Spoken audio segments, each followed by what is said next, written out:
뭐죠?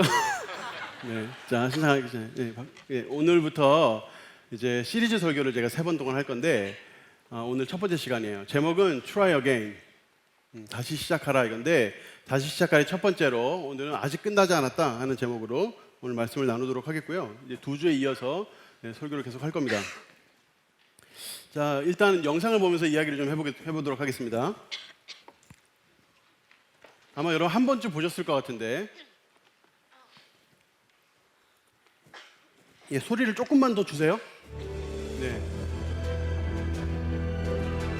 여러분 줄다리기가 여러분 뭐 운동회 때 하는 정도의 스포츠로 여러분 알고 계시죠? 근데 이 줄다리기가 사실은 굉장히 인기 있는 스포츠이기도 해요. 지금 이건 카자흐스탄에 있었던 줄다리기 대회인데 중학생들끼리 학교 대항전으로 하고 있습니다. 우리나라만 하더라도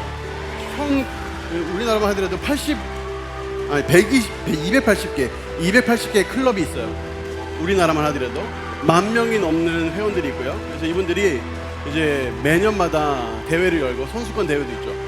80개국에서 이제 선수권 대회들이 있고 지금도 이제 줄다리기가 굉장히 전략적인 게임으로 많은 사람들에게 이제 영향을 미치고 있는데 지금 여기 보면 이제 한 친구가 끝까지 저 선 넘으면 끝나는 건데 저 한 명만 저 선 넘으면 끝나는 건데 끝까지 버텨서 뭘 이뤄내나 여러분 보세요. 여러분들이 지금 봐야 되는 건 뭐냐면 누가 이기나 지나 이걸 보는 게 아니에요. 자, 빨간색이 이겨요. 자, 빨간색 이기는데 자, 빨간색이 이깁니다. 근데 저 친구의 표정을 보세요. 표정. 저 친구 표정. 어떻게 버티고 어떤 마음으로 버티고 있는 것 같은지 한번 상상해 보세요.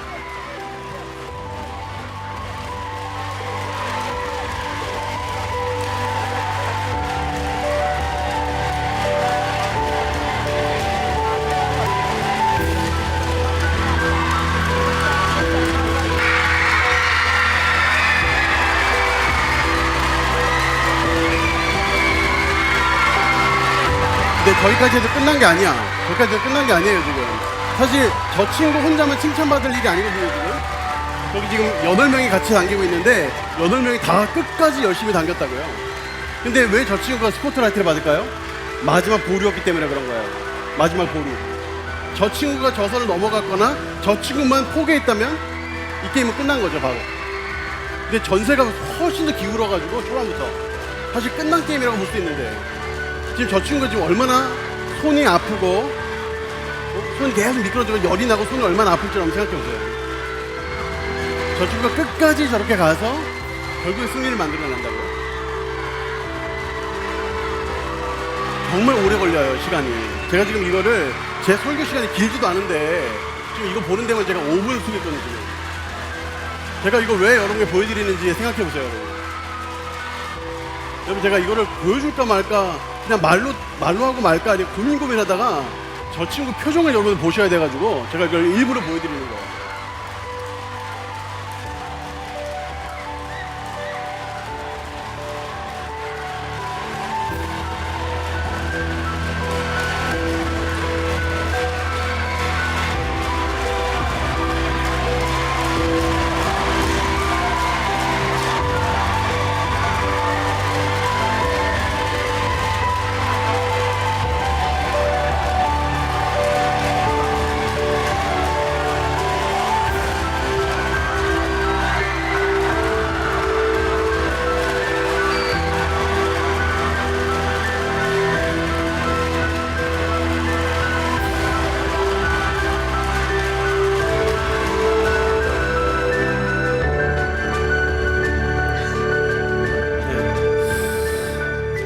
한번 생각해 보세요. 뭐 이거 별거 아닌 거라고 생각할 수 있어요. 뭐 운동 저렇게까지 해야 되나? 그냥 뭐 줄다리기 한 번 정도인데 져주면 안 되냐 이렇게 여러분 생각할 수 있는데 물론 그래요. 저는 저 친구가 저렇게까지 저걸 열심히 저렇게 할 필요가 있나? 도대체 왜 저렇게 했을까? 이런 의문이 사실 들 정도예요.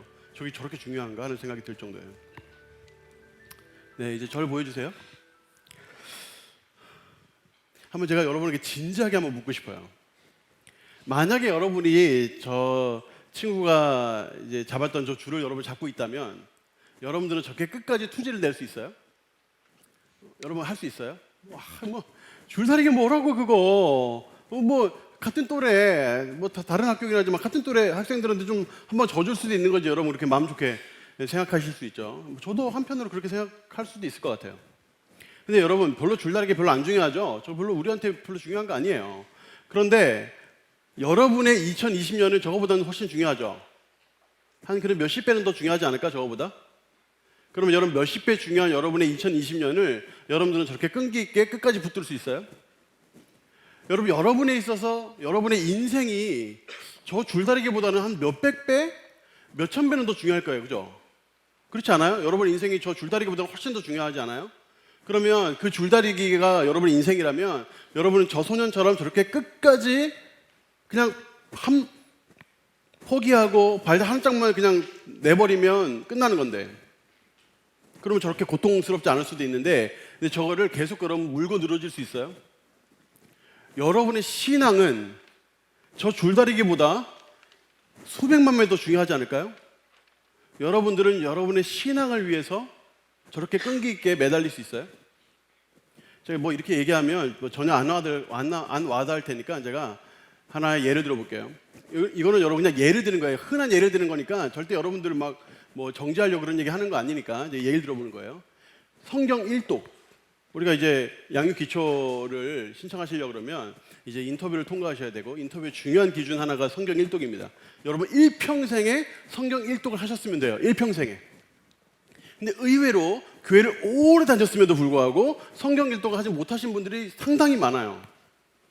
그분들이 다 신앙이 없어서가 아니에요. 나름대로 시작을 한다고요. 성경 읽으려고. 그럼 창세기부터 시작을 해요. 레위기에서 멈춰서 그렇지. 마태복음도 시작을 해요. 근데 마태복음 초반에 족보 보면서 그냥 덮어버리죠.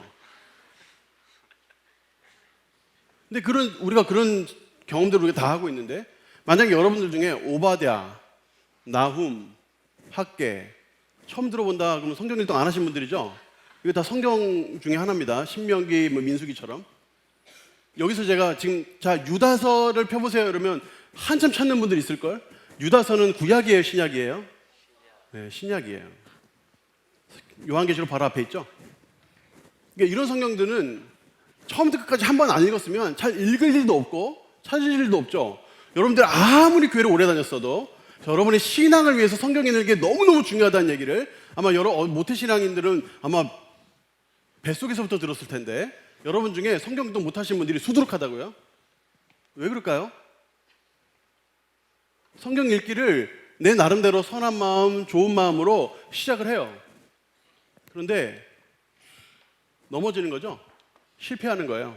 그러다가 포기하죠.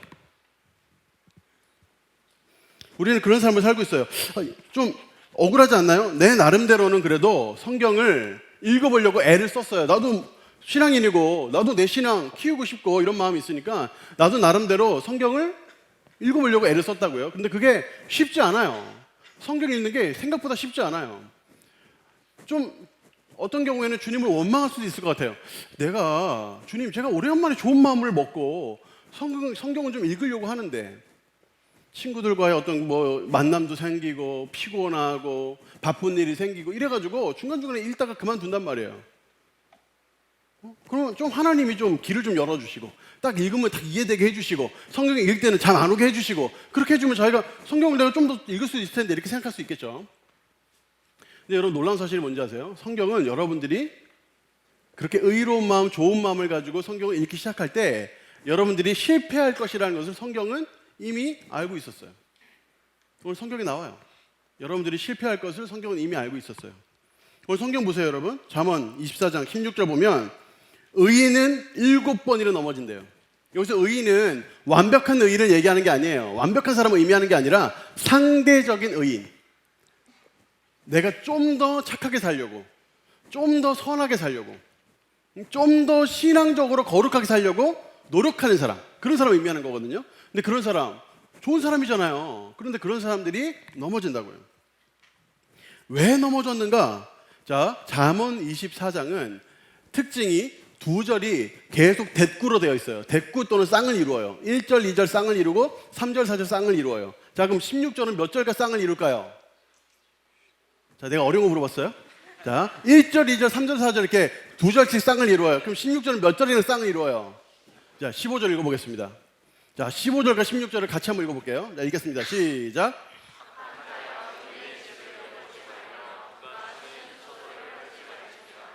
대저 의인은 7번 넘어질지라도 다시 일어나려니와 악인은 재앙으로 말미암아 엎드러지느니라. 자, 여러분 보세요. 악한 자가 의인의 집을 자꾸 엿보고 자꾸 처소를 헐려고 한대요. 저 악한 자는 계속 뭘 하냐면 의인들, 상대적인 의인들, 자기보다 착한 사람들을 자꾸 괴롭혀요. 자꾸 괴롭혀요. 그러니까 자꾸 괴롭히니까 어떻게 돼요? 의인이 거기 자꾸 당하는 거예요. 그래서 7번이나 넘어져요. 성경에서 7이라는 숫자는 완전수를 의미하죠. 넘어지는 게 그냥 적당히 넘어지는 것이 아니라 다시는 못 일어날 정도로 처참하게 넘어지는 것을 상징한다고 볼 수 있어요. 악인이 계속 넘어뜨린다고요. 그러니까 우리가 뭔가를 선한 일을 하려고 해도 그게 쉽지 않은 거예요. 좋은 일을 하는 건데, 좋은 일. 내 나름대로 신앙에 있어서 좋은 일을 하고 다른 누군가에 있어서 좋은 일을 하려고 하는데 쉽지 않다고요. 뭔가 여러분들이 공부를 뭔가 시작하려고 애를 쓰고, 여러분들이 뭔가 이 사랑방에서 잘해보려고 애를 쓰고 이렇게 하는데도 어느 순간에 딱 제동이 걸린다고요. 그러니까 우리 주변에 계속 나오는 말이 작심삼일이라고 하잖아요. 작심을 하면 반드시 일이 생겨요. 항상 그래요. 그러니까 내가 뭔가 좋은 계획을 세우고 신앙적인 거 말고라도 내 인생을 놓고서라도 운동을 해봐야 되겠다, 다이어트를 해야 되겠다. 근데 3일 만에 항상 작심삼일이 돼버리게 어떤 일이 생긴다고요. 그게 왜 그러냐면 악한 자들이 괴롭히고 있어서 그래요. 저 악한 자는 사람을 의미하기도 하지만 궁극적으로 마귀, 사탄을 의미합니다. 자, 여러분 보세요. 베드로전서 5장 8, 9절인데 여기 보면 너희 대적 마귀가 우는 사자같이 두루 삼킬 차를 찾는다. 너희 형제들도 동일한 고난을 당한다. 그러니까 이 악한 자가 계속 하는 게 뭐냐면 우리에게 고난을 주는 거예요. 힘든 일을 허락하는 거예요. 계속 어렵게 하는 거예요. 뭔가를 하려고 하면 끄집어내리고, 뭔가 치고 올라가려고 그러면 붙잡아가지고 끌어내리고, 이거를 계속 영적인 존재가 한다고요. 근데 여러분 꼭 기억해야 될 게, 만약에 여러분들이 뭔가 시도했을 때 여러분들을 힘들게 하는 사람이 있을 수 있죠. 근데 그 사람을 마귀 사탄으로 생각하면 안 돼요. 그 사람한테 마귀가 물러가라 이러면 안 돼요. 여러분의 직장 상사라든가 여러분들이 힘들게 하는 누군가에게 마귀가 물러가라 이러면 안 된다고요. 그게 아니에요. 자, 에베소서 6장 한번 보세요. 여기 보면 영적 전쟁에서 이야기를 하는데 11절에 보면 마귀의 관계가 있대요. 마귀의 관계. 마귀는 드러내놓고 막 그렇게 안 해요. 아주 간교하게 계략을 짜서 그 사람을 이렇게 끄집어내린다고요. 뭘 사용하냐면 모든 사람에게 선한 부분과 악한 부분이 있잖아요. 모든 사람의 선한 부분과 악한 부분, 여러분도 마찬가지고 나도 마찬가지고 선한 부분과 악한 부분이 있는데 악한 부분을 딱 잡아가지고 그거를 이용해서 상황도 힘든 상황을 딱 이용해가지고 그걸 가지고 딱 끄집어내린다고요. 그래서 바울이 뭐라고 얘기했냐면 우리의 씨름은 혈과 육을 상대하는 것이 아니다. 내 눈앞에 있는 그 사람이 마귀가 아니라고요. 그 사람도 착한 사람이에요. 어떤 면에서 나를 힘들게 하는 사람이고 그 사람도 어떤 면에서 착한 사람이고 좋은 사람일 수 있어요. 근데 그 사람의 배후에서 그 사람의 악한 부분, 모든 사람에게 죄가 있으니까 죄를 디딤돌 삼아서 그 사람 통해서 나를 계속 힘들게 할 수도 있고 어떤 상황, 죄된 상황, 죄로부터 파생된 어떤 상황들, 이런 상황들로 우리를 계속 힘들게 할 수 있어요. 이런 것이 우리가 사는 현실이에요. 현실. 그러니까 내 안에 어렵고 힘든 일이 닥치잖아요. 그러면 반드시 저 통치자들, 권세자들, 이 어둠의 세상 주관자들, 하늘에 있는 악한 영들이 나를 지금 궁극적으로 괴롭히고 있다. 그러니까 나를 괴롭히는 상황이 내 바로 앞에 있고 나를 힘들게 하는 사람이 그 앞에 있고 상황과 사람이 나를 힘들게 하지만 그 배후에 나를 어떻게든지 간에 하나님과 가까이 못하게 하고 어떻게든지 간에 내가 선한 일을 못하게 하고 어떻게든지 간에 내가 성장하는 것을 막으려고 하고 어떻게든지 내가 주님과 더 가까워지고 내 인생이 피는 것을 막게 하려는, 우리를 괴롭히는 그런 어떤 악한 존재가 있다는 사실을 우리가 궁극적으로 기억을 해야 돼요. 2020년이 시작이 됐는데 여러분 2020년 동안에 여러분 삶에 이런 일이 많을 겁니다. 지금 사단은 마치 우는 사자. 여러분 사자가 우는 거 봤어요? 사자 우는 거 들어봤어요 혹시? 사자는 거의 울지 않습니다. 거의 자죠. 사자는 24시간 중에 23시간을 자요. 얘는 1시간 깨 있는데 언제 깨 있는지 알아요? 배고플 때 깨죠. 배고플 때 깨서 웁니다. 사냥감을 찾느냐고. 사자가 운다는 것은 뭐냐면 지금 배가 고파서 누군가를 어떻게든지 간에 가서 잡아먹으려고 도사리고 있는 상황을 의미하는 거예요. 사단은 여러분들을 마치 우는 사자처럼 어떻게든지 간에 괴롭히려고 애를 씁니다. 여러분들이 선한 결심을 하면 할수록 더욱더 그래요. 우리가 그런 부분에서 조심해야 되는데, 그런데 사단도 바보가 아니에요. 사단도 분명히 우리를 넘어뜨리고 싶어 하는데, 우리가 나름대로 의인들이죠. 열심히 하나님 앞에 살려고 하고 노력하는데, 이런 우리들을 어떻게든 끄집어내리려고 하는데 그냥 대놓고 끄집어내리지 않습니다. 그러니까 예를 들어 이런 거예요. 나는 술도 평생 안 마셔봤고 술 마시려고 생각도 안 해. 그런데 사단이 와가지고 야, 술 마셔봐 이렇게 안 한다고요. 먹혀요, 안 먹혀요? 안 먹히는 거예요. 뭘로 할까요? 좀 잠을 좋아해. 좀 게을러. 그러면 사단이 그 부분을 싹 긁어가지고, 그 약한 부분을 싹 긁어가지고 주저앉히는 거예요. 그러니까 우리는 대체로 넘어지는 분야가 다 정해져 있어요. 내 약한 부분. 사단은 반드시 그 부분을 가지고 우리를 공격하거든요. 사람들의 관계에 있어서 어떤 상처받는 어떤 이런 관계가 있으면, 이런 상처가 있으면 꼭 그런 관계적인 것으로 긁어요. 그 상처들을. 결국에 주저앉히려고. 사람들마다 다 약점이 있거든요. 여러분들이 넘어지고 실패하고 포기하고 이런 일이 계속 반복이 되고 있는데, 그거를 반복을 끊으려면 내가 어느 부분에서 약한지를 알아야 돼요. 사단을 보세요. 오늘 말씀도 보세요. 잠언 24장 15절을 보면 악한 자여 의인의 집을 엿보지 말며 그랬죠. 악한 자가 제일 많이 하는 게 뭐예요? 엿보는 겁니다. 왜요? 그 사람에 대해 알아야 되거든요. 그 사람에 대해 그들의 약점을 알아야 되거든. 그 약점을 알아야 넘어뜨릴 수 있고 무너뜨릴 수 있고, 그런 약점을 계속 찾는 거예요. 지금도 사단은 여러분의 약점을 찾습니다. 여러분, 사탄은 전지전능하지 않아요. 하나님은 전지전능하시죠. 우리가 어디에 있든지 간에 무슨 생각을 하든지 다 알아요. 근데 사탄은 몰라요. 여러분들을 계속 관찰하는 거예요. 여러분들이 어떤 면에서 무너지는지, 어떤 면에서 실수하는지, 어떤 면에 약한지, 여러분의 약점이 뭔지, 그 부분을 계속 핥히고 그 부분을 계속 물고 늘어져가지고 결국엔 주저앉히려고 사단이 계속 그렇게 한다고요. 그러니까 우리가 내 약점이 뭔지를 잘 알아야 돼요. 뭐 때문에 내가 넘어지는지.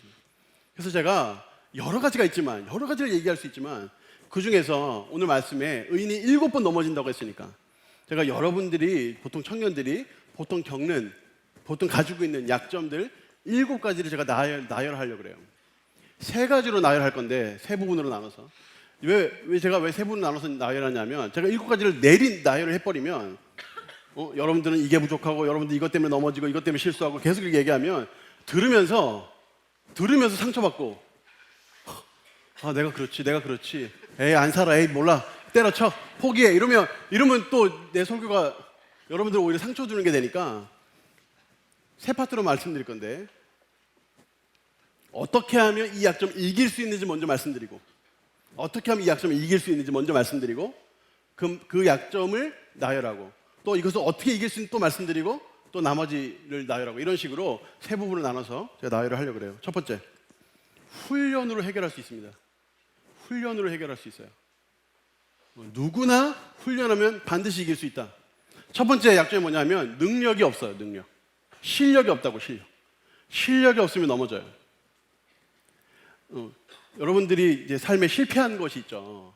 실패한 것이 있으면 일단 정직하게, 죄송해요 여러분, 정직하게 내가 능력이 부족했구나 인정해야 되지 않아요? 운 때문에 안 됐어요? 세상이 약해서 안 됐어요? 아니거든요. 일단 다 그것도 맞지만, 일단 기본적으로 내 실력이 부족했어요. 내 능력이 부족했어요. 그거 인정해야 돼요. 우리가 다윗과 골리앗 이야기를 많이 하는데, 여러분, 다윗이 절대 운이 좋아가지고 골리앗 죽인 거 아닙니다. 물론 하나님께서 도와주신 거 맞아요. 하나님의 전적인 능력으로 골리앗과 1대1로 맞서 싸우게 하셨고, 다윗이 골리앗 죽인 거 맞아요. 그런데 그 전에 다윗이 한 말을 우리가 기억해야 돼요. 자, 사무엘상 17장 33절로 37절인데 한번 보세요 여러분. 자, 34절, 다윗이 사울에게 말하되 주의 종이 아버지의 양을 지킬 때, 이 사람 양치기였잖아요. 사자나 곰이 와서 양떼를, 새끼들을 물어간 적이 있었어요. 이때 그러면 다윗이 어떻게 했나? 그냥 보고 있었냐? 아니에요. 내가 따라갔대요. 응? 자, 우리 상대가 누구예요? 사자나 곰이라고요. 사자나 곰이 와가지고 양을 물어가면 뒤따라갔대요. 뒤따라가서 그 입에서 새끼를 건져내고, 또 자기를 건져내면 자기를 해하려고 할 거 아니야. 그럼 해하려고 하면 그 수염을 잡고 그를 쳐 죽였다. 이게 다윗의 어린 시절이에요. 다윗이 이처럼 자랐어요. 다윗은 절대로 양치면서 하프나 키면서 뭐 맛있는 물이나 마시고 음식이나 먹으면서 룰루랄라 논 게 아니에요. 그는 싸움꾼이었어요. 싸움꾼. 양을 지키기 위해 스스로 준비하고 실력을 키워왔던 싸움꾼이었다고요. 그래서 주의 종이 사자와 곰도 쳤은즉 살아계시는 하나님의 군대를 모욕하는 이 할례받지 않은 블레셋 사람 골리앗, 이 골리앗을 내가 못 칠 게 뭐가 있냐, 짐승 중 하나를 친 것처럼 내가 저 사람을 치겠다. 그러면서 37절에 함께 믿음이 있어요. 자, 37절 말씀 같이 읽어보겠습니다. 시작. 또 다윗이 이르되 여호와께서 나를 사자의 발톱과 곰의 발톱에서 건져내셨은즉 나를 이 블레셋 사람의 손에서도 건져내시리이다. 사울이 다윗에게 이르되 가라, 여호와께서 너와 함께 계시기를 원하노라. 실력과 함께 믿음이 있었던 거예요. 여러분, 운이 좋아가지고 성공을 이루고, 여러분 그런 건 세상에 없어요. 물론 교회에서는 신앙을 강조하죠. 신앙 기본이니까. 신앙이 있어야 그 신앙이란 바탕 위에 꿈도 세우고 비전도 세우고 거기에 실력도 세우고 다 할 수 있거든요. 그러니까 우리는 신앙을 강조하지만 그렇다고 해가지고 신앙만 가지고 세상을 살 수 있다? 신앙만 가지고 세상에 영향 미칠 수 있다? 아니요, 그렇지 않아요. 실력 없으면 못해요. 그러니까 내가 이 실력을 키우기 위해서 노력해야 한다고요. 공부하시는 분들은 최소한 엉덩이 붙이고 3-4시간 앉아서 집중할 수 있어야 공부하지. 그렇지 않아요, 여러분? 맨날 1시간 지나면 일어나고 어디 갔다가 핸드폰 들여다봤다가 왔다 갔다, 화장실에 왜 이렇게 또 자주 가고 싶어? 왔다 갔다. 그러면 절대로 실력 안 늘어요. 아, 나는 해봤는데 공부가 적성에 안 맞나 봐요. 거짓말하지 마. 엉덩이 붙이는 거에도 뭐가 어렵다고. 그거는 내가 얼마나 실력을 키우고자 하는, 내 능력을 키우고자 하는 얼마나 갈망이 있느냐, 그 차이예요. 그래서 두 번째로 필요한 게 뭐냐면 절박함이에요. 절박함. 근데 이 절박함도 훈련을 통해 키워낼 수 있어요. 절박함이에요. 절박함 다른 말로 갈망이고, 그 갈망이 열정이 되는 거예요. 근데 이 절박함이 없으면 못 이뤄요. 자, 누가복음 9장 51절에 보면 예수께서 승천하실 기약이 차감해. 자, 예수께서 승천하실 기약이 차감해. 자, 이 말은 예수님께서 십자가에 달려 죽으시고 부활하시고 승천하실 날이 가까이 오고 있다 하는 것을 요약한 거예요. 그냥 승천할 날이 이렇게 딱 표현한 거예요. 가까이 오니까 예수님의 목표, 이 땅에 태어나신 이유, 그 십자가를 향해서 가는데 거기 뭐라고 합니까? 예루살렘을 향해 올라가시기로 굳게 결심했다. 여기서 이 굳게 결심했다는 표현을 원어로 찾아보면 set his face, 그의 얼굴을 거기에 고정시켰다, 이런 뜻이에요. 십자가를 향해서 가는데 십자가를 향해서 자기 얼굴을 고정시켜요. 어떤 고난과 어떤 난관과 어떤 역경과 어떤 힘든 일이 있어도 다른 데 안 봐. 무조건 거기만 보고 가는 거예요. 열정입니다, 열정.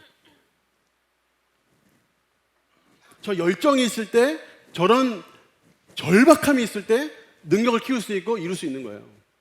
근데 사단이 내가 절박함이 부족하면 그 절박함이 부족한 것을 타고 들어가가지고 무너뜨리는 거예요. 능력 없음을 딱 타고 들어가가지고 무너뜨리는 거예요. 마가복음 9장 46절부터 48절하고 52절에 보시면 이런 표현 나와요. 여기 보면 바디메오가 등장하거든요. 거지 바디메오가 보이질 않아. 너무너무 보고 싶어. 절박함이 있어요, 절박함. 그런데 나사렛 예수가 지나가신다는 소식을 들어요. 그럴 때 그가 소리를 지릅니다. 소리를 질러서 뭐라고 하냐면 다윗의 자손 예수여, 나를 불쌍히 여기소서. 자, 여러분 놀랄까봐 내가 소리 안 지릅니다. 바디메오는 소리를 질렀어요. 소리. 그래서 주변에서 제발 좀 시끄럽다, 조용히 해라 할 정도로 소리를 질렀어요. 그렇게 잠잠하라, 꾸짖어 잠잠하라 그러니까 더 크게 소리 질렀다. 그래서 결과가 어떻게 됐습니까? 내 믿음이 널 구원하였다, 보게 되었어요. 이런 절박함이 있어요. 절박함. 내가 뭔가를 이루고자 하는 절박함이 있어야 이룰 거 아니에요. 절박한 마음이 생기지 않으면 못 이루는 거예요. 못 이뤄요. 절박함은 훈련을 통해 할 수 있어요. 계속 하다가 실패하잖아요. 다시 시도하고, 실패하잖아요. 다시 시도하고, 다시 내가 왜 실패했는지 돌아보고 또 다시 시작하고, 이게 훈련이잖아요. 계속 훈련하면 마음속에 절박함이 생겨요. 진짜 꼭 이루고 싶다, 미치도록 이루고 싶다,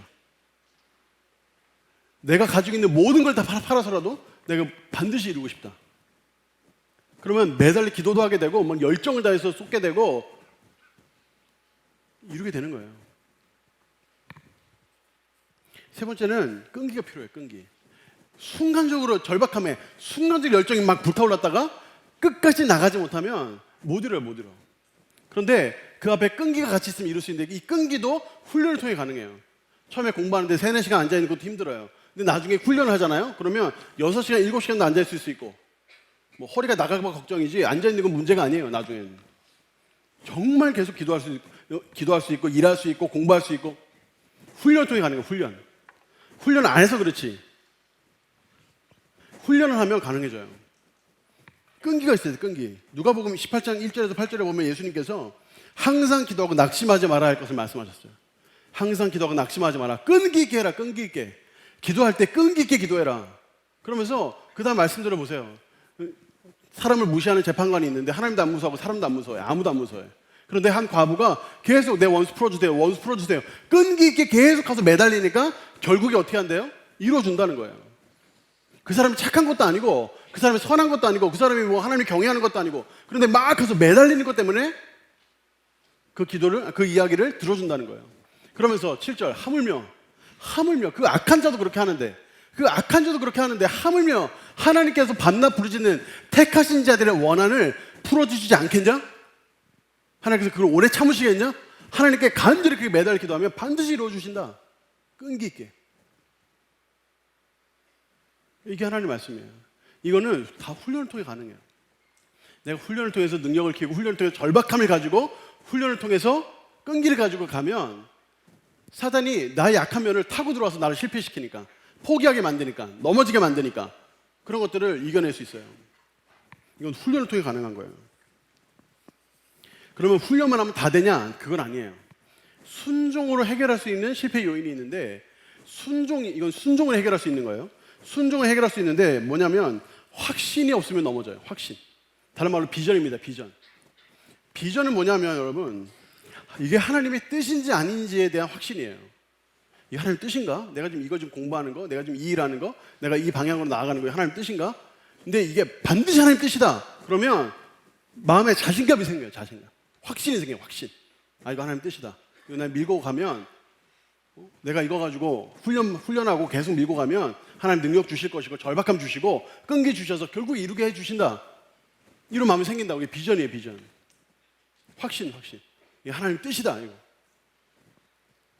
그럼 이게 하나님 뜻인지 아닌지 어떻게 알아요? 이건 사실 설교를 몇 번 해야 설명할 수 있는 건데 짧게 설명하면 이렇습니다. 하나님께서 우리에게 하나의 바운더리 주셨어요. 바운더리. 하나님의 뜻이라는 큰 바운더리. 하나님의 뜻은 딱 점이 아니에요. 너는 몇 날 며칠 무슨 일을 하도록 이거 아니에요. 이거 숙명론이고 하나님의 예정론은 점 하나가 아니라 큰 어떤 경계 바운더리라고 생각하면 훨씬 더 이야기가 편해요. 큰 바운더리 주셨는데 성경에서 우리에게 사명 주신 것이 있어요. 자, 창세기 1장 28절. 자, 우리에게 청지기 사명 주셨어요. 한번 읽어보겠습니다. 시작. 그들에게 복을 주시며 하나님이 그들에게 이르시되 생육하고 번성하여 땅에 충만하라. 땅을 정복하라. 바다의 물고기와 하늘의 새와 땅에 움직이는 모든 생물을 다스리라 하시니라. 자, 하나님께서 이 땅에 우리를 창조하시면서 주신 명령이죠. 문화 명령이라고도 부르죠. 세상 속에서 우리가 들어가서 세상의 것들을 누리고 세상의 것들을 다스리고 그런 것들을 하면서 하나님께 영광 돌리는 거. 이거 우리가 하는 일이에요. 하나님이 이 땅을 다스리는 마음으로 하나님의 그 거룩하시고 좋으신 통치자께서 이 세상을 다스리는 그 마음으로 나도 이 땅에서 내게 허락하신 분야 속에서 내가 그것을 다스리고 살아가는 거죠. 그거는 하나님의 청지기로서 그래서 어떤 사업을 해도 좋고 뭔가 필요한 공부를 해도 좋고 사회에 뭔가 기여하는 사회를 다스리고 통치하는 데 있어서 뭔가 기여할 수 있는 모든 거 옷을 만드는 것도 좋고 뭐 자동차를 만드는 것도 좋고 뭐 디자인도 좋고 뭐 다 그거 다 하나님의 뜻일 수 있다. 이런 큰 바운더리를 우리에게 주셨어요. 하나님의 영광을 가리지 않는 거. 나쁜 일 말고 뭐 마피아를 한다거나 마약을 만들어서 판다거나 이런 거 관심 있는 사람 있어요, 여러분? 이런 거 하지 말고 나쁜 거 말고 좋은 거 세상에 기여할 수 있는 모든 거 다 하나님의 그 바운더리 안에 있는 거예요. 또 생명 누림의 사명을 주셨어요. 자, 요한복음 10장 10절 하반절인데 한번 읽어보겠습니다. 시작. 내가 온 것은 양으로 생명을 얻게 하고 더 풍성히 얻게 하려는 것이라. 이것을 함을 통해서 하나님께서 내게 주신 생명을 풍성히 누릴 수 있다. 이거 하나님의 뜻이라고요. 영적인 의미에서도 그렇고 육체적인 의미에서도 그렇고 하나님께서 내게 생명 주셨잖아요. 생명. 근데 그 생명을 누리고 더 풍성히 누리는 거, 나만 누릴 뿐 아니라 다른 사람도 누리게 도와주는 거, 이런 거 다 하나님의 그 뜻 안에 있는 거예요. 그 뜻 안에서 여러분 원하시는 것을 하면 돼요. 그것도 하나님의 뜻이에요. 세 번째, 열매 맺음의 사명이 있어요. 우리는 열매 맺는 삶을 살아야 돼요. 요한복음 15장 5절 말씀 읽겠습니다. 시작. 나는 포도나무요 너희는 가지라. 그가 내 안에 내가 그 안에 거하면 사람이 열매를 많이 맺나니 나를 떠나서는 너희가 아무것도 할 수 없다. 주님께 딱 달라붙어 있으면 열매를 맺는다고요. 여러분의 삶 속에 생산적인 일, 일도 안 하고 그냥 있으면서 돈 받아 먹는 거 말고, 그리고 그런 거 조심해야 됩니다. 일할 때 생산적인 일을 해야 돼요. 생산적인 일. 뭔가 뭐 하나 해놓고 그냥 가만히 놀고 먹으면 불로소득이라고 하죠. 불로소득. 근데 그런 쪽에 너무 심취하면 인생이 행복하지가 못해요. 하나님 주시는 생명을 누릴 수가 없어요. 뭔가 생산적인 일을 해야 돼. 이 생산적인 모든 일은 다 가능해요. 하나님의 그 뜻 안에 있어요. 또 복음 전파의 사명이 있어요. 자, 이것도 한번 읽어보겠습니다. 시작. 그러므로 너희는 가서 모든 민족을 제자로 삼아 아버지와 아들과 성령의 이름으로 세례를 베풀고 내가 너희에게 분부한 모든 것을 가르쳐 지키게 하라. 볼지어다 내가 세상 끝날까지 너희와 항상 함께 있으리라 하시니라. 자, 여러분의 그 복음, 알고 있는 복음, 주님의 그 생명을 여러분만 알 뿐만 아니라 주변에 전해야 되는데 그 범위가 뭐냐? 땅끝. 그러니까 생각을 넓히시라고요. 여러분들이 직접 가도 좋고 아니면 여러분들이 누군가를 보내도 좋고 이런 것들을 여러분들이 하시는 거예요. 우리가 지난번에 선교주의를 맞이해서 선교 작정 헌금 이런 거 했잖아요. 그게 다 거기에 다 의미가 있는 거예요. 그래서 여러분들 하는 모든 일이 궁극적으로 복음을 전하는 일이어야 하고 궁극적으로 주님의 사랑을 나누는 일이어야 한다고. 근데 그 큰 바운더리 안에서 여러분 원하는 거 다 해도 돼요. 하나님의 뜻이라고요. 여러분이 어떻게 목표를 잡느냐에 따라 달려있는 거예요. 근데 이게 내가 분명히 하고 있는 일이 구체적으로 있는데 그 일이 분명히 이것은 하나님의 다스림을 함께 나누고 그 세상을 이롭게 하고 누군가에게 복음을 전하고 생명을 누리면서도 이렇게 할 수 있는 일이다. 분명히 하나님의 뜻이에요. 고민할 거 없어요. 그냥 이거 하나님의 뜻이구나 딱 붙들고 달리면 돼요. 이거를 다 뭉뚱그려서 설명할 수 있는 게 마태복음 9장 35절 말씀. 그리고 너무너무 잘하는 말씀이고 너무너무 자주 이야기하는 말씀인데 생명사역의 사명입니다. 제일 중요한데 한번 읽어보겠습니다. 시작. 예수께서 모든 도시와 마을에 두루다니사 그들의 회당에서 가르치시며 천국 복음을 전파하시며 모든 병과 모든 약한 것을 고치시니라. 누구든지 여러분이 예수 믿는 사람이라면 어디를 가든지 간에 누군가에게 복음을 줄 사람을 살리고 누군가를 잘 양육하고 잘 도와주고 조언해서 그 사람을 성장하게 도와주고 그 사람 아픈 부분 힘든 부분이 있으면 같이 기도해주고 같이 위로해줘서 치유해주고 이거 여러분 하는 일이에요. 그러니까 이 범주 안에 들어가 있는 일이면 다 해도 돼. 하나님의 뜻이에요. 하나님의 뜻이구나 이거 뜻인 거 아닌 거 고민할 필요 없어요. 내가 좋아하는 거 내가 할 수 있는 일인데 이 범주 안에 들어가 있어. 그럼 이건 내가 원하는 일이에요. 하나님 원하시는 일이에요. 그러면 그것이 내가 원하고 하나님 원하시는 일이니까 붙들고 달리면 돼요. 걱정할 거 없고 고민할 거 없어요. 이것은 하나님 말씀에 대한 순종으로 얻을 수 있어요. 또 용기가 없으면 넘어져요. 용기. 사실 이게 확신과 연결되어 있는데 이것이 확신하잖아요. 이게 하나님의 뜻이다. 그러면 용기 있게 뛰어들 수 있거든. 근데 그 용기 있게 못 뛰어드는 이유는 이거 하나님 뜻 맞나? 내가 하면 하나님 나를 도와주실까? 근데 내 안 깊숙한 곳에서는 이미 알고 있어. 나는 지금 내 욕심 때문에 이걸 구하고 있다. 만약에 그러면 용기가 안 생겨요. 근데 분명히 하나님 뜻이다. 그럼 용기 생긴다고요. 여호수아 1장 6절에서 9절에 보면 계속 같은 말이 반복이 돼요. 강하고 담대하라. 오직 강하고 담대하여 또 내가 내게 명령한 것이 아니냐. 강하고 담대하라. 이게 지금 무슨 배경이에요? 모세가 돌아가셨어요. 모세가 이스라엘 백성들을 40년 동안 이끌었는데 돌아가셨다고요. 태파랗게 젊은 여호수아가 드디어 리더가 됐는데 걱정이 되는 거예요. 하나님 뜻인 거 알아요. 하나님 원하시는 것인 거 알아요. 자기가 열심히 달려야 되는 거 알아요. 그런데 용기가 안 생기는 거예요. 그럼 하나님께서 용기를 복돋는 거예요. 계속 용기를 강하고 담대하라. 강하고 담대하라. 요 같은 라인의 말씀에 계속 이 말을 반복하면서 용기를 내라. 힘을 내라. 이것이 하나님 말씀이고 하나님의 뜻인 걸 알면 순종함을 통해서 용기를 낼 수 있어요. 이거 반드시 할 수 있다. 이런 용기가 생긴다고요. 자, 세 번째 부분인데 세 번째 부분은 부흥으로 해결할 수 있는 부분이에요. 우리가 여러 가지 약점이 있을 수 있지만 그 중에서 부흥으로 해결할 수 있는 이 실패의 요인이 있어요. 부흥으로 이겨낼 수 있다는 건 뭐예요? 부흥이라는 건 뭐냐면 리바이벌, 다시 살아나는 걸 의미하는 거거든요. 여러분의 신앙이 다시 살아나고 여러분의 삶 속에 무너졌던 예배가 다시 살아나고 말씀이 다시 살아나고 기도가 살아나고 이걸 의미하는 거예요. 이런 것을 통해서 어떤 약점을 이길 수 있느냐? 은혜가 없음을 넘어설 수 있어요. 은혜가 없으면 넘어지거든요. 이것을 뛰어넘어야 돼요. 은혜가 없으면 무너져요. 은혜가 뭐예요? 되게 하시는 은혜예요. 되게 하시는 은혜. 우리가 아무리 능력이 많고 아무리 모든 것을 다 준비하고 내 나름대로 비전과 꿈이 있어가지고 끝까지 달렸는데 결국에 우리 주님이 안 되게 하신다. 그럴 수도 있거든요. 그럼 못하는 거예요. 근데 여기 바로 은혜가 필요하거든요. 은혜. 하나님 어떤 사람에게 은혜를 베푸시는가?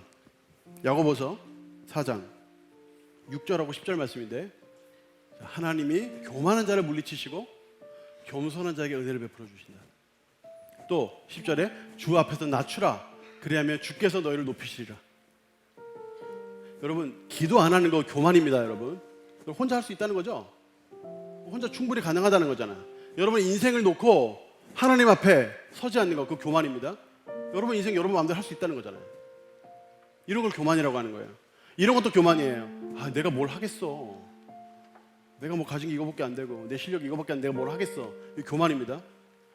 하나님 싹 빼놓고 자기 혼자 판단하는 거잖아요. 근데 그 교만이에요. 교만. 그 교만을 치우고 하나님 앞에 겸손히 무릎 꿇고 겸손히 주님께 나와서 하나님의 은혜 자리에 나와서 기도하고, 하나님께서 향하신 저의 뜻이 무엇입니까? 하나님 저를 왜 구원하셨고 하나님 나를 왜 이 땅에 두셨습니까? 내가 무엇을 해야 합니까? 겸손하게 주님께 구할 때 하나님께서 은혜를 베푸시는 거예요. 그런 사람을 주시는 게 은혜예요. 은혜. 여러분의 신앙이 다시 살아날 때 회복할 수 있는 거죠. 마지막 회개입니다. 회개가 없으면 넘어져요. 반성해야 스스로 돌아봐야 되잖아요. 자기를 돌아보지 않고 하나님 앞에 자기만 잘나가지고 막 때때로 말씀 앞에 서고 기도하면서 나 자신을 돌아보면서 내 안에 실수와 범죄와 불의와 누군가를 핥히고 상처 주었던 것, 이런 것들을 다시 되돌이키면서 회개하고 용서를 구하고, 또 그 사람을 찾아가서 또 회개하고 미안하다, 용서해달라 이야기하고, 이런 것들을 회개라고 해요. 회개. 이런 것들을 통해서 사단이 여러분 이런 부분을 딱 붙들고 팍 타고 넘어가 여러분 힘들게 한다고요. 2020년 지금 시작하잖아. 지금 2020년 시작하는데 여러분이 2019년도에 넘어졌던 그대로 또 그대로 당할 수도 있다고요. 여러분들이 최소한 이것까지 안에서 내가 어떤 면에서 약한지를 돌아보고 이 부분을 어떻게 보완할지를 생각을 해야 돼요. 그래야 또 안 넘어지고 또 실패 안 하고 또 포기 안 하지. 하나님께서 여러분들에게 지금 기회를 주시는 거예요. 한 해가 바뀌면서 새롭게 시작할 마음을 주시잖아요. 근데 어떻게 살아갈까를 우리가 고민해야 되는 거예요. 여러분, 우리가 다시 일어나야 되고 다시 시작을 해야 되는 타이밍인데, 우리가 이때 반드시 꼭 기억해야 될 거 한 가지가 있는데, 그것이 뭐냐면 예수 그리스도의 사랑이에요. 하나님께서 여러분을 얼마나 사랑하시는지 여러분 알아요? 오늘 새벽기도 오신 분들은 새벽기도 말씀 들어서 아시죠? 하나님께서 여러분들 정말 사랑하신다고요. 그것이 무엇으로 나타났습니까? 예수 그리스도의 십자가 사랑으로 나타났죠. 여러분들이 죄인 되었을 때에 그리스도께서 여러분들을 위해 죽으셨어요. 로마서 5장 8절에 보면 그리스도께서 여러분들을 죽으셨어요. 그래서 하나님께서 우리에게 대한 하나님의 그 사랑을 그 십자가로 우리에게 확증해 보여주신 거예요. 하나님의 사랑은 절대로 흔들리지 않아요. 절대로 약해지지 않아요. 절대로 도망가지 않아요. 하나님의 사랑 항상 거기 있어요. 내가 때때로 힘든 일이 있어요. 어려운 일이 있어요. 고난이 있어요. 고통당해요. 역경과 어려움 속에서 너무너무 힘들어하고 있어요. 그때에도 하나님은 여러분들을 사랑하세요. 그럼 절대로 그거 잊으면 안 돼요. 하나님 나 사랑하지 않나 봐. 하나님 어디 멀리 가셨나 봐. 하나님 내 기도 듣지도 않으시나 봐. 여러분, 그렇게 생각하는 것 자체가 큰 실수를 하는 거예요. 십자가를 보여주셨잖아요. 십자가. 여러분들이 혹시 그런 의심이 들고 그런 마음이 들 때에는 여러분 눈을 감고 십자가 앞에 나아가세요. 우리 주님이 얼마나 큰 고통을 당하셨는지. 이 땅에 오실 필요도 없는 그분이 인간이 되셔가지고 처참하게 그렇게 죽으셨는데, 그 사람들에게 조롱당하시고. 왜 오셨어요? 왜? 그분이 왜? 뭐가 부족해서? 우리를 사랑하셔서 이 땅에 오신 거잖아요. 우리가 그 사랑을 생각할 수 있는 거예요. 그래서 로마서 8장 31절 32절 한번 보세요. 같이 한번 읽어보겠습니다. 시작. 그런즉 이 일에 대하여 우리가 무슨 말하리요? 만일 하나님이 우리를 위하시면 누가 우리를 대적하리요? 자기 아들을 아끼지 아니하시고 우리의 모든 사람을 위하여 내주시니라. 어찌 그 아들과 함께 모든 것을 우리에게 주시지 아니하겠느냐. 자신의 아들까지 내주시니까 뭐가 아까워가지고 우리에게 안 주시겠어요? 그래서 로마서 8장 38절 39절은 이렇게 결론을 내리죠. 내가 확신하노니 사망이나 생명이나 천사들이나 권세자들이나 현재일이나 장래일이나 능력이나 높음이나 기쁨이나 다른 어떤 피조물이라도 우리를 우리 주 그리스도 예수 안에 있는 하나님의 사랑에서 끊을 수 없으리라. 하나님의 사랑은 여러분에게 끊기지 않아요.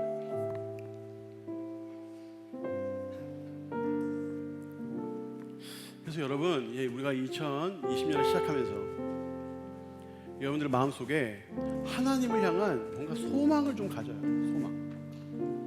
하나님에 대한 대망을 품어봐요. 크신 분이시니까 우리 하나님은 그 위대하신 하나님 앞에 위대한 것을 한번 구해봐요.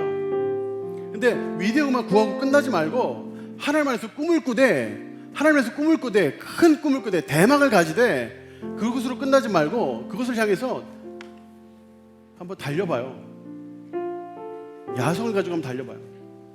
하던 대로 하는 것을 끝내지 말고 작년이 그러하였으니 금년도 그러하리라 하고 끝나지 말고 내가 뭔가 하나님 앞에 꿈을 꾸고 하나님 내가 이 목표 가지고 갑니다 하고 붙들고 달려가야죠. 그런 야성이 필요한 거예요. 절대 야망과 하나님을 향한 대망하고 헷갈리지 말고 여러분이 원하는 걸 막 하고 여러분이 욕심에 휩싸여가지고 막 하면서 마치 하나님 뜻인 것처럼 그렇게 하지 말고 간혹가다 그런 분이 있더라고요. 간혹가다 그러지 말고 하나님께서 원하시는 게 뭘까? 내가 하나님을 위해서 뭘 할 수 있을까? 하나님께서 나에게 어떤 비전을 주셨나 진심으로 고민하면서 한번 하나 딱 붙들고 야성을 가지고 달려보는 그런 2020년 돼야 되지 않겠어요? 그래서 이사야서 43장에 보면 이런 말씀이 나와요. 우리가 지난주에도 봤던 말씀이에요. 보라 내가 새 일을 행할 것이다. 보라 내가 새 일을 행할 것이다. 이제는 내가 나타낼 것이다. 반드시 내가 광야의 길을 사막의 강을 내가 낼 것이다. 광야의 길이 생길 거라고 누가 상상을 합니까? 사막의 강이, 여기 강이 강들인데 강들이 날 거라고 어떻게 상상을 해요? 근데 이렇게 하신다는 거예요. 이렇게 하기 위해서는 어떻게 해야 된대요? 이전 일을 생각하면 안 돼요. 이전에 있었던 일로 두고 새롭게 시작해야 되는데 과거에 있었던 것에 매여가지고 그러면 안 돼요. 이제 새롭게 시작을 해야죠. 새롭게 시작을 할 때 무조건 새로 시작하는 게 아니라 과거에 내가 뭐 때문에 넘어졌는지를 돌이켜보고 내가 뭐 때문에 넘어지고 실패하고 포기할 수밖에 없었는지를 생각하고 그걸 보완해가면서 2020년 시작하는 거예요. 그걸 믿음이라고 하는 거예요. 그걸 믿음이라고. 바로 그럴 때 그것을 이루도록 하나님께서 이끌어 주시는 거예요. 자, 시간이 많이 갔는데 제가 절 좀 보여주세요. 제가 이 설교를 준비하면서 너무너무 사실 힘들었어요. 왜 힘들었냐면 솔직히 말해서 너무 뻔한 말인 거예요. 이거 너무 뻔해. 근데 이 뻔한 말이 여러분들에게 전달돼야 된다는 엄청난 부담감이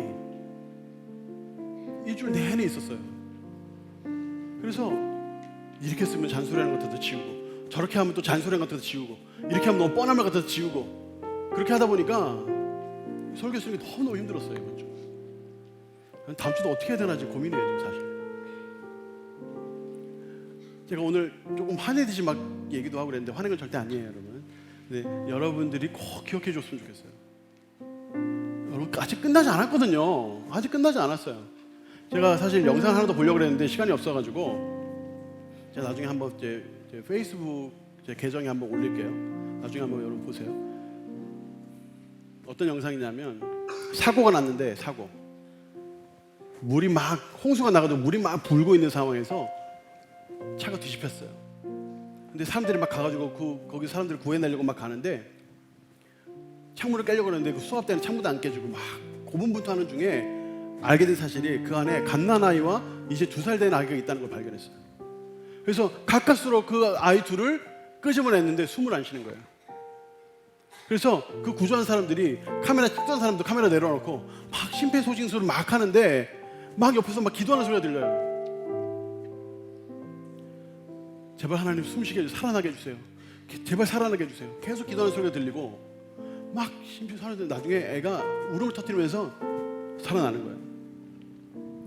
제가 그걸 보면서 무슨 생각을 했냐면, 우리 인생에 심폐소생술 필요하지 않나 지금? 여러분의 꿈에 심폐소생술 필요하지 않아요? 무너져 내려가고 흘러내려가는 그 여러분의 꿈에 심폐소생술 지금 필요하지 않아요? 마치 다 죽은 것 같고 다 흘러가는 것 같고 다 끝난 것 같고 앞길이 안 보이고 막막하고, 혹시 그런 분들 여러분 여기 중에 있어요? 아직 안 끝났어요, 여러분. 아직 안 끝났다고.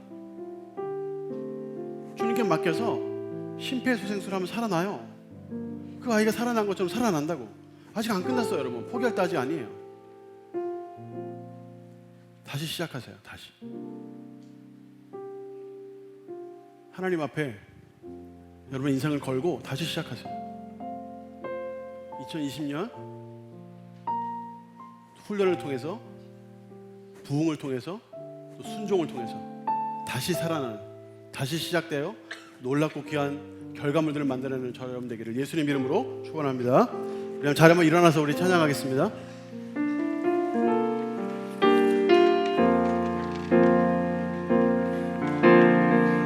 수많은 사람들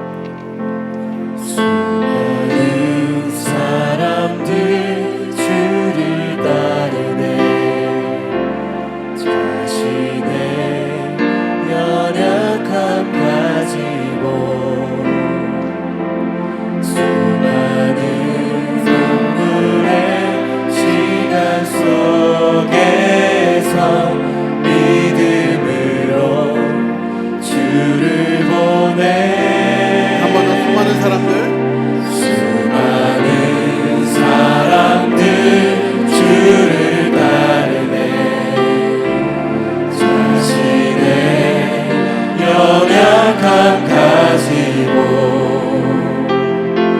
수많은 눈물의 시간 속에서 믿음으로 주를 보내. 영원한 사랑으로 영원한 사랑으로 주의 말씀을 이루시네. 주의 말씀을 이루시네. 삶의 모든 문제들, 삶의 모든 문제들 나를 힘겹게 해도 포기하지 않는 오늘을 살아내리라.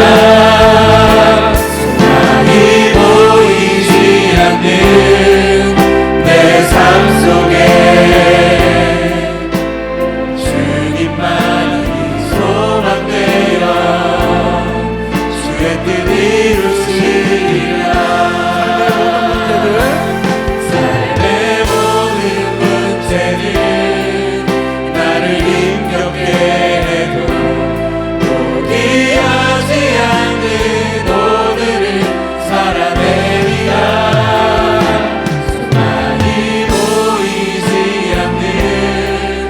내 삶 속에 주님만이 소망되어 주의 뜻 이루시리라. 같이 한번 기도하겠습니다. 여러분, 여러분의 삶을 놓고, 여러분의 인생을 놓고, 여러분의 2020년을 놓고 우리 같이 한번 기도합시다. 하나님, 2020년 시작됐는데 하나님 그냥 적당히 심상한 마음으로 그냥 지나가지 않도록, 하나님, 내가 2020년 하나님 앞에 꿈을 꾸게 해주시옵소서. 그게 잃어버렸던 꿈이든 한 번도 꿈꿔본 적이 없든 상관없어요. 하나님 앞에서 내 인생을 놓고 꿈꾸는 2020년 되게 하여 주시옵소서. 포기한 거 있으면 다시, 끝나지 않았으니까, 아직 끝나지 않았으니까 일어나서 다시 한번 뛰고 걸으며 하나님의 뜻대로 살아가는 2020이 될 수 있도록 인도하여 주시옵소서. 하나님, 내 인생 책임져 주시옵소서. 하나님 앞에 내 마음을 드리고 내 삶을 드리고 내 인생을 던지오니 하나님, 나를 주님의 장중에 꼭 붙들어 주시옵소서. 주여 한번 부르시고 같이 기도하겠습니다. 주여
살아내리라.